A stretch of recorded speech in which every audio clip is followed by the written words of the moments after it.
Holo. Hey man, sorry I haven't called lately. Can't deal with this now. Oh yeah, sorry. Anyway, she's at the playground. Go get her, Tiger.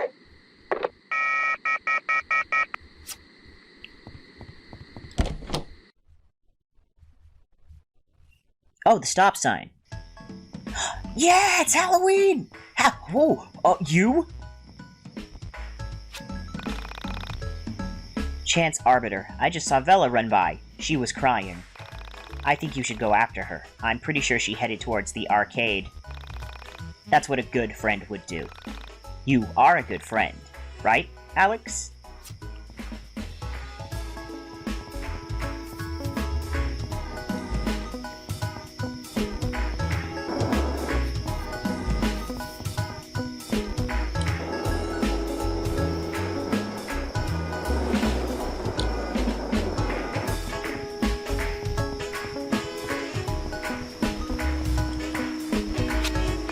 Arbiter concerned. You're looking for Vela, right? She headed up the street and into the park. You should hurry, she seemed upset.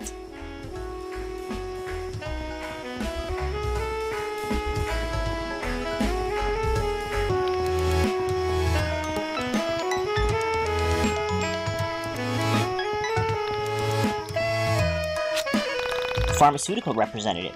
If you're looking for the good stuff, you've come to the right place. Oh shit. Yeah, so this dude's a drug dealer.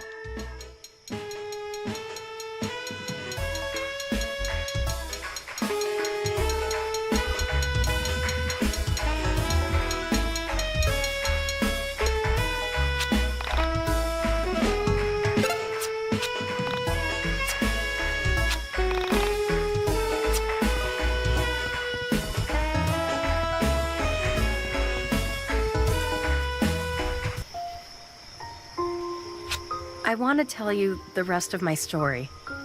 How I came to be in this reality view. But I want you to promise not to judge me. I won't judge you. I have come to understand certain things. Things I know to be true. Things that I know others wouldn't understand unless they had experienced them. Before I can begin my story, I need you to understand the basics of how I have come to understand the universe.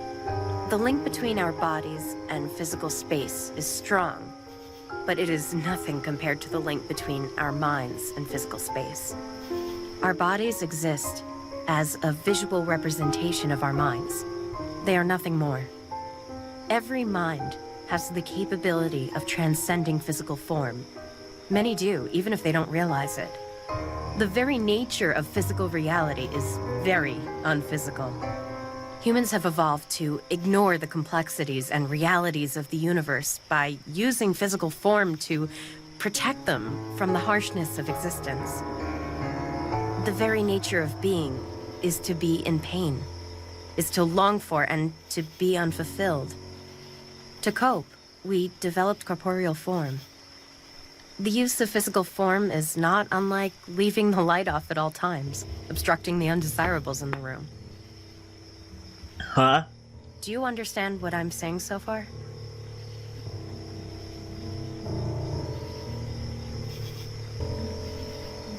So she's saying that physical reality is only a product of the mind, I guess? More or less. Please, continue. When I entered your reality, I was a much different person than I am now. My reality was much worse than this one. I was a girl who was entirely lost. From a young age, people thrust their expectations on me. They believed I was destined for artistic greatness. I was a child prodigy in many ways. I had peaked by my early teens, and I was no longer able to perform or create at a level that could match the adults around me. I was, for all intents and purposes, a disappointment. Picture for a moment being a young girl who can't do wrong. Everything I created, everything I said impressed those around me. I was the perfect child artist, but that's all I ever was. When I became an adult, my body grew, but my artistry remained childlike. Aw, man, that's super relatable. I considered quitting piano, considered removing myself from art altogether, but something pulled me back. Somewhere along the course of my life, I had developed an artist's mentality. I knew I wasn't a good adult artist, but I was still compelled to create. And with each new thing I tried, I continued to disappoint those around me. It was May 22nd, 1996, when I met the man who would fix this for me. At 3:02 a.m., I walked into a music club in the city. He was on stage, playing to a small but enthusiastic audience. Each note he played on his guitar seemed to tell me something that I had always known, but had never really understood. After he finished, I knew that I had to speak with him. It wasn't before long that we became both romantically and artistically involved. It was as if knowing him had somehow broken the seal around my mind that was preventing me from creating something worthwhile. The lack of refinement to his playing freed me from the confines of rhythmic and artistic regularity. I don't mean to suggest that he was lacking in technical refinement, just that a certain jubilation came through in his playing that I had never experienced. Our relationship was like a whirlwind of physical and emotional affection. Never had I given myself to someone so literally and spiritually before. Together, we wrote A Distant Voice, and I knew that I still had the hopes of being not only a good artist, but an interesting human being. Something terrible happened on May 22nd of 1997. At 3:02 p.m., his daughter had come home and found us together. He hadn't yet told his children about me. I was a much younger woman. He followed her out and into a coffee shop. I waited for them to return, hating myself more and more for entering his life and making it difficult. I waited there until 3:02 a.m., completely beside myself. And the strange thing is, he never returned. I wonder what, if anything, the 302 thing is about, or if it's just, like, a random detail. He never came back into his own apartment. I stayed there for a few days, knowing he'd have to come back eventually. And he simply never did. I called his friends, I called his manager, and they all said they hadn't seen him. Just like that, he slipped through the cracks of my reality and never returned. And you never saw him again? I did. It was May 22nd, 1998, 12:01 p.m. A minute into the first concert I had put on since his disappearance. I had refused to do our music live or release A Distant Voice until I had seen him again. Finally, legal pressure forced me to schedule a release for May 22nd, 1999, with a year-long tour to promote it. I watched in terror from behind my piano as he wrapped his arm around a girl even younger than I. This girl was not his daughter, though she was probably his daughter's age. I left the stage and receded into myself. The man who placed his arms around that young woman was not the same man who placed his arms around me so many times. It couldn't have been. The man I knew would not have put on such a display of affection, knowing it could hurt someone so much. It was in that moment that I longed to leave my reality behind, to sever my ties to my physical form and exist in a different space. For many days, nights, minutes, seconds, I sat in my bed, slowly drifting further into my own depression, slowly pulling my mind from my body. Okay, so the world building and the lore seems to be that, like, sufferings, like, a lot of emotional damage, can cause you to astral project into other realities, I guess, is what the game is going for. When the separation happened, it was almost immediate. It was so sudden that the painful moments leading up to it felt trivial. I was just my mind, and I had left my physical body behind. I floated until I found a reality that seemed different from mine. Hoping to find a reality that contained the him I knew. Hoping that he had fallen into this reality, and we could be together again. Was his voice the one we heard on the record? No, it wasn't. I don't know whose voice we heard. I was That's so weird. nervous sharing that music with you guys, I almost didn't realize it wasn't me singing. How would you not notice? Well, everyone loved it. It was amazing. Really? I can never tell what people think when I show them my songs. Well, what should we do now? Okay, so she just shared, like, her backstory about her emotional turmoil, so we should play the record for everyone to hear, or kiss Bella!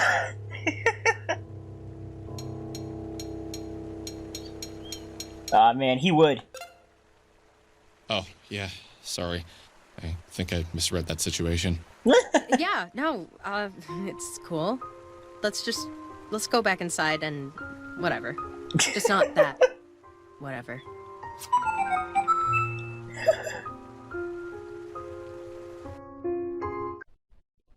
Chapter 4, Mystical Ultima LP Legend.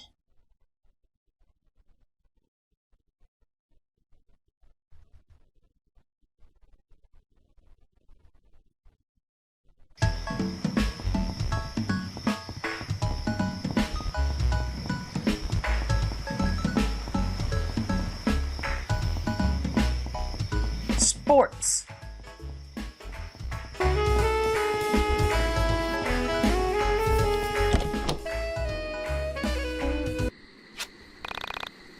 Hey, you guys are back. Vela, your music was beautiful. I gotta go away for a while.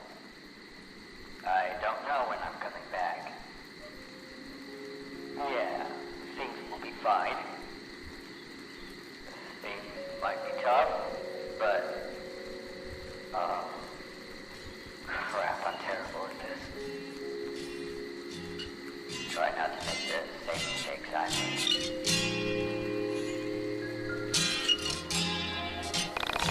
Okay. Okay, that was what his dad said to him before he left. I got totally distracted by that. We should go to the radio tower. That way we can play it for everyone to hear. Sounds like a good idea. Lead the way, Alex. Alex has joined the party. He was already in the party. Oh. No, he wasn't. Hey, so... Look, I gotta go away for a while. I don't know when I'm coming back.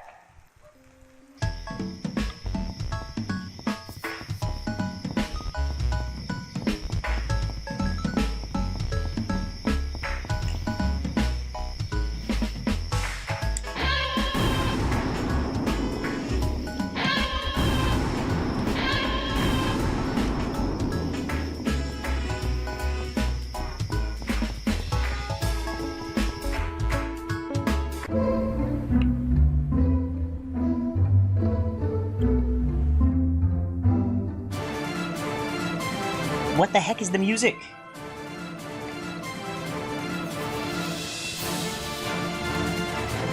YIIK is coming?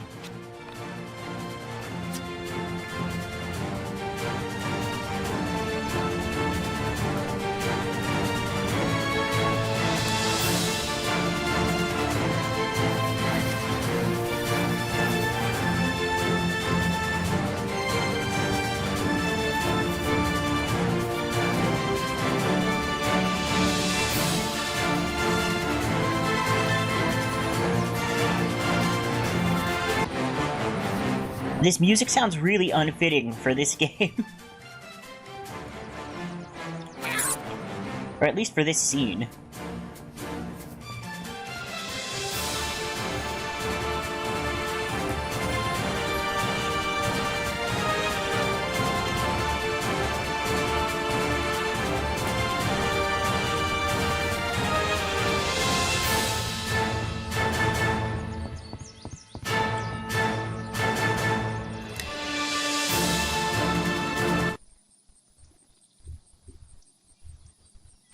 For everyone, time is measured differently. For myself, it was in days since Sammy had been missing. For Michael, it was days until school began and he lost his freedom. For Vela, time was measured in music. Damn it! A careless and overwhelming existence, where the oral world carried more weight than the physical world. For Claudio and Rory, it was days since their siblings vanished from their lives. For Chandra, I think it was days until she could escape counting days since her little brother's disappearance. But for all of us, time moved at the same rate, calculating days until we found a way to feel important. Projecting? Should I play it? Yeah, we've come this far. It'd be stupid not to do it. What if you say no? I'm ready, guys. I feel like something exciting is about to happen. Hopefully this isn't a mistake. Worst comes to worst, we made the world a little better with some beautiful music. Just do it already.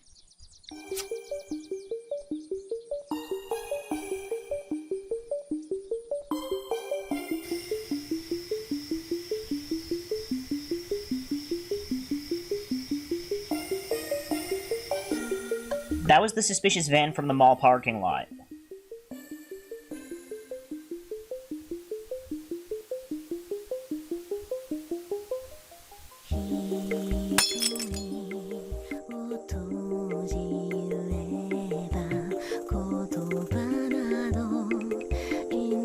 The Essentia 2000.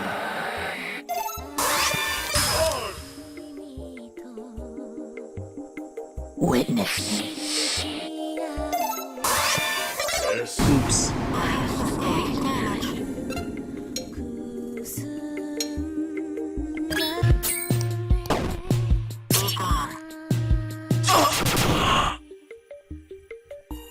Witness.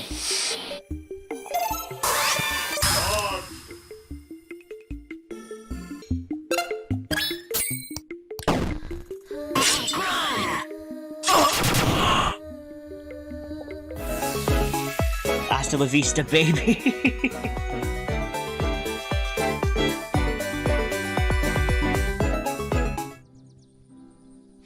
Are you guys okay? What just happened? Holy shit! Did you guys see that? See what exactly? You guys put on the record and went into an epileptic fit. It would have been funny in any other context. I did see it. It was amazing. It was the woman made of plastic that I've been dreaming about. This screen cap needs to be taken out of context. Woman made of plastic? What does that mean, Alex? It means he's given up on real human affection. She's like an android or something, but she's like plastic. That's happened to you before? Yeah, like once or twice. It's been a recurring dream or something. But the entities that were behind the camera, she destroyed them so easily, and that wasn't Banish she was using. Do you think she's still in danger? She was stuck in the van. If she could destroy the entities so easily, I don't think there's much danger she could be in. But we need to find her. That's why the entity who was living with me had us play the record, right? To wake her up. Okay, so I'm seeing the pattern here is Alex is like white knighting for different unattainable girls. And the Essentia doesn't even need that because she's fully capable of taking care of herself. But the idea is that the Essentia, which is the green robot, was the sole survivor that was in Alex's room, who led him to this radio tower, so he could play the record, and the record would wake her up.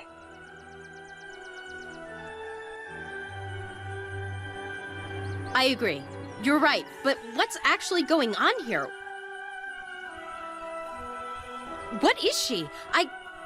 You okay? Yeah, I am. But forget it, never mind. I can't really explain it yet. It's just a feeling. Give me some time, and maybe I'll be able to put it into words.